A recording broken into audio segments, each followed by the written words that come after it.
to my studio. Today we're going to be working on our skeleton star door hanger, or wherever you want to put them, decoration. So this is a little fun guy that we did up, and actually it is less than $4 to make this. So we're going to talk a little bit about it. I got my little skeleton guys, and they come 4 to a pack, and I found them at the Dollar Tree. If you don't find them at the Dollar Tree, some of the other stores do have them, and they call them skeleton garlands. So check your dollar store first, and then if not, go to your craft store. They might be a little bit more there, but they come in 2 colors, and they have like the bone color and they have the black. And I'm going to be working with the black today to be able to see it a little bit better. And then I also picked up my bows from the Dollar Tree as well. So it took 2.5, so $3 on the skeletons and $1 on your bow, and you have your project. So it's a really inexpensive project, and I think it's a really cute one. So the first thing we're going to do is we're going to manipulate our skeletons a little bit. So we're going to take them, and we're going to have them opening their arms so we can kind of connect them together. So what I'm going to do is I'm going to take my heat gun or embossing tool. Don't try it with a blow dryer. You can't get it hot enough and concentrated enough. And we're going to blow it right on his shoulder joints. I'm going to do both at one time today. And be careful, this is very, very hot, and you can get the plastic to melt real easy, so you don't want to overdo it, so just be a little bit careful. And then I'm going to bring those up, and then I'm going to dip that into ice water. And that is what makes those stay. So we've got those guys all done now, and I'm using 9 of them today, 6 in our star and 3 on top.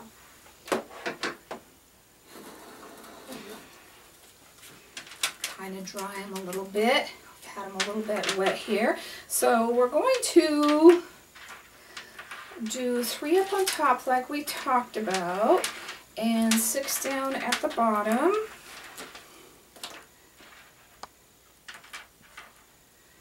And dry these just a little bit more. You could probably dry them with your heat gun if you wanted to as well. You also could put silver in their eyes to make their eyes stand out a little bit more. I like to, usually when I'm working with the other ones, like the bone colored ones, I usually add black to them to have them kind of stand out. So you could even add some silver paint if you wanted to as well. Now the legs on these have little joints, and you actually can pop them in and out, so they're a little bit easier to work with. We're going to lie 2 of our skeletons straight across from each other, and then we're going to lie 1 or 2 in between those on one side and 2 in between on the other side. And we're going to keep working our way, and our hands are going to touch. So we're going to glue all of our hands together first, and then we'll come back and we'll glue our feet together. So I'm going to put the first 4 together first. Now, if you're gluing like the left hand and the next little guy's right hand always on top, kind of always think about keeping that always that way. So the next guy's hand's going to go on top.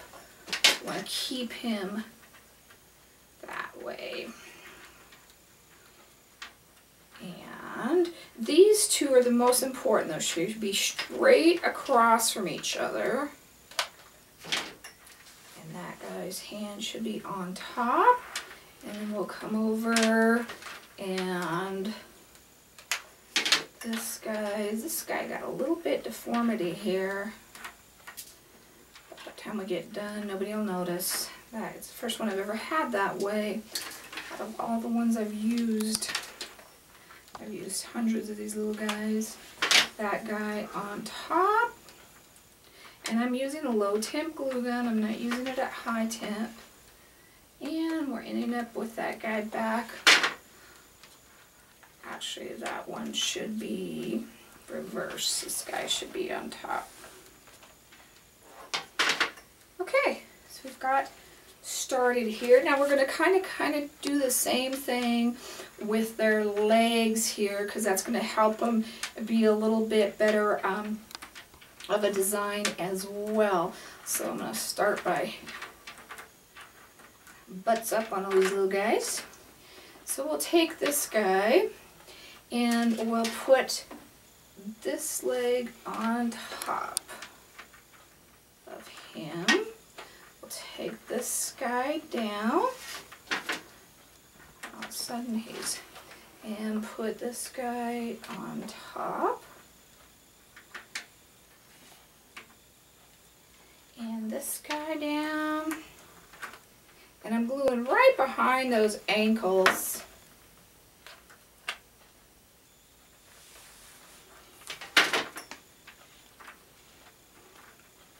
Just to hold those in place. And working on trying to get all these spider webs gone. And this guy on top. And see how that's starting to make a nice, neat pattern. And that guy on top. And I really think the black is going to be nicer than the white. I think it's going to show up better than the bone colored. I think it's just a little bit. It depends on where you're going to hang it in the door and everything too. What color that is. And we need to glue this guy back together. Alright, so we've made our little star out of all of our little skeleton guys. So we're going to make the top now, and I'm going to make 3 guys, and I'm going to kind of have them just connecting with their hands, but also their legs. This guy, I think I'm going to have both of his hands on top.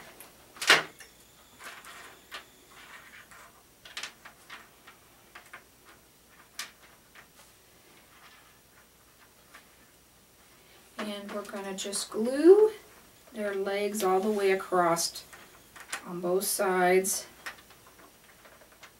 Just kind of forming a support here.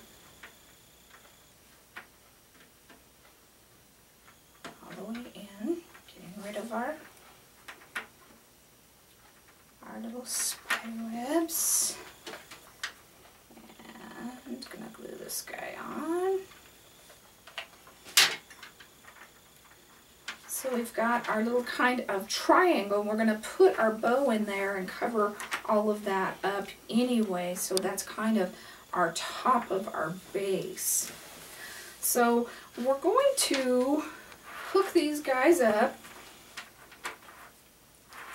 and I am going to reuse my string that we used that came with the garland.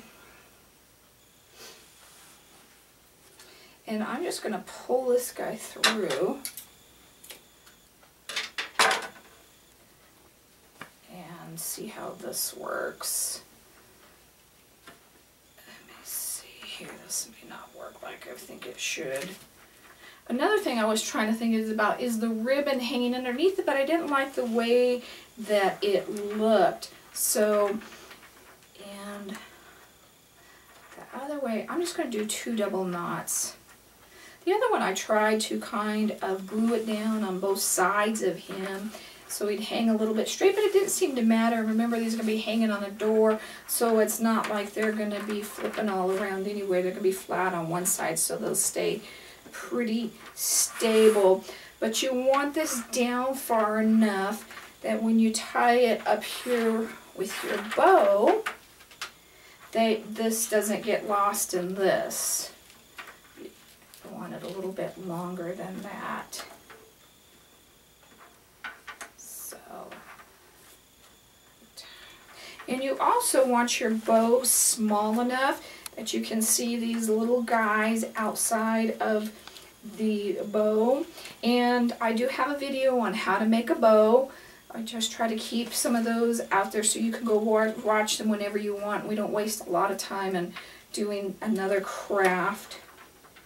So I'm going to take this, I'm going to wrap it around here, and then see if that's the right length, and if it is, I'm going to glue it on with my glue gun, because we're also going to tie our bow over everything too. He's nice and straight, and that's just about the perfect length, so I'm just going to glue him on. You could tie him on, that's fine, but I'm going to end up tying everything anyway, so I'm not worried about that. And then on my bow, I'm going to first loop it around these bottom legs.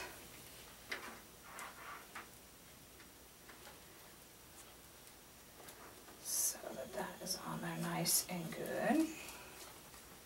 A couple times. And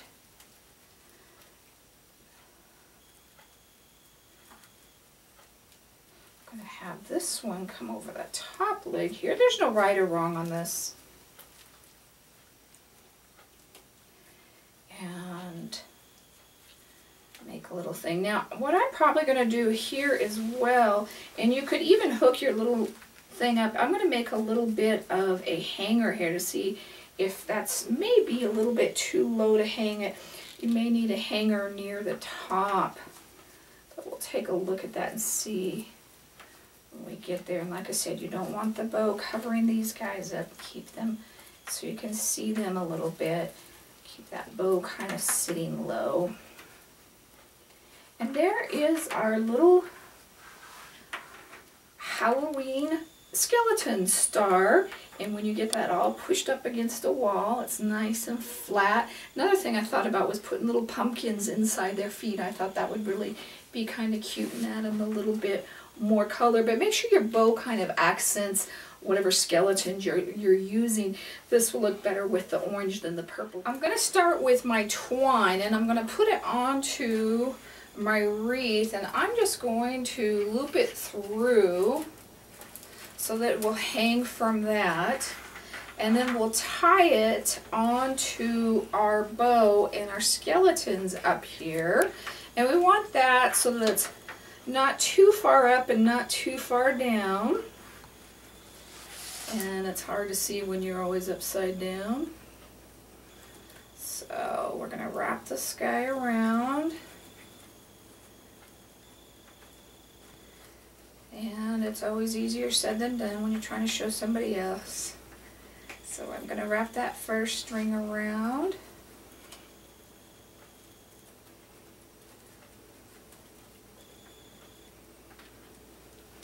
And that's still where I kind of want that. And to keep it from moving as much. And then I'm going to wrap it around this second one. Make sure it's even, not too far up, not too far down like we said earlier. And then I'm going to tie those two together. And make sure I pulled that a little bit more than I wanted to when I wiggled there. Alright. Double knot it. You also could glue it if you want to just make sure that it's going to stay in place nice and secure. And I'm going to cut the remainder of my string off so it doesn't show. So we've got that guy, and then all we're going to simply do is glue on our skeleton guys now.